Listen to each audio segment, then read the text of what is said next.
Hi అండి. చాలా రోజుల నుంచి అయితే ఇంట్లో సొరకాయ అలాగే పడి ఉంది. ఏం చేద్దామని ఆలోచిస్తూ ఈరోజైతే హల్వా చేద్దామని ప్రిపరేషన్ స్టార్ట్ చేసేసాను. అయితే పీల్ తీయడం, కట్ చేయడం అదంతా నేను చూపించలేదు. సో ముందుగా మనం సొరకాయ సన్నగా తురుముకోవాలి. తురుముకున్న తర్వాత దాంట్లో ఎక్సెస్ వాటర్ వచ్చేది కదా, అదంతా పిండుకొని తీసేసుకోవాలి. తర్వాత కడాయిలో నెయ్యి వేసి జీడిపప్పు, బాదం పప్పు ఫ్రై చేసి తీసుకోవాలి. తర్వాత ఇంకొంచెం నెయ్యి వేసుకొని బాగా బ్రౌన్ కలర్ వచ్చేంత వరకు ఈ సొరకాయ తురుముని ఫ్రై చేసుకోవాలి. తరువాత కొంచెం బ్రౌన్ కలర్ రాగానే బెల్లం వేసుకొని, తర్వాత ఇలాచీ పౌడర్ కూడా వేసుకొని, ఇంకా మనం ఫ్రై చేసి పక్కన పెట్టుకున్న జీడిపప్పు, బాదం పప్పు, అలాగే నేనేం చేశానంటే కిస్మిస్ ఫ్రై చేస్తే పిల్లలు తినట్లేదు, అందుకని చెప్పేసి పచ్చి కిస్మిస్ సన్నగా తురిమేసి వీటిలో వేసేసాను అనమాట. టేస్ట్ అయితే చాలా అద్భుతంగా వచ్చిందండి. ఇండియాలో ఉన్నప్పుడు ఒక పెద్ద సొరకాయ తీసుకొస్తే అది చక్కగా 2 పూట్ల మా అందరికీ సరిపోయేది, అమ్మ, నాన్న, నాకు, పిల్లలకి. ఇక్కడ యూఎస్లో ఒక చిన్న సొరకాయ ఏమో సగం తింటే ఇంకా సగం అలాగే మిగిలిపోతుంది. సో ఇంకో సొరకాయ వేస్ట్గా పడిందని చెప్పేసి ఇలా హల్వా ట్రై చేశాను.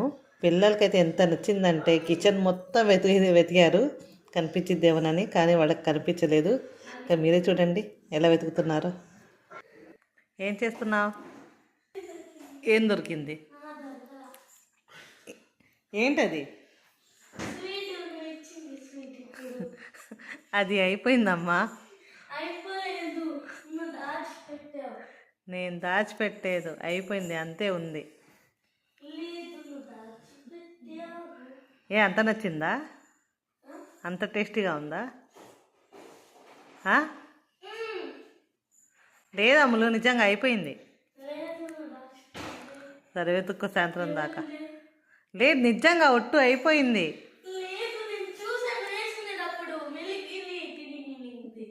గిలిగిలి అందా? ఏం గిలిగిలి అంది?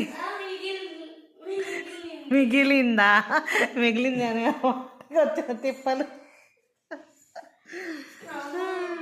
లేదు, మిగలేదు, అంతే అయిపోయింది.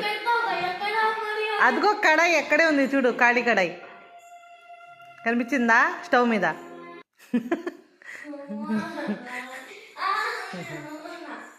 ఏం చేస్తున్నారు?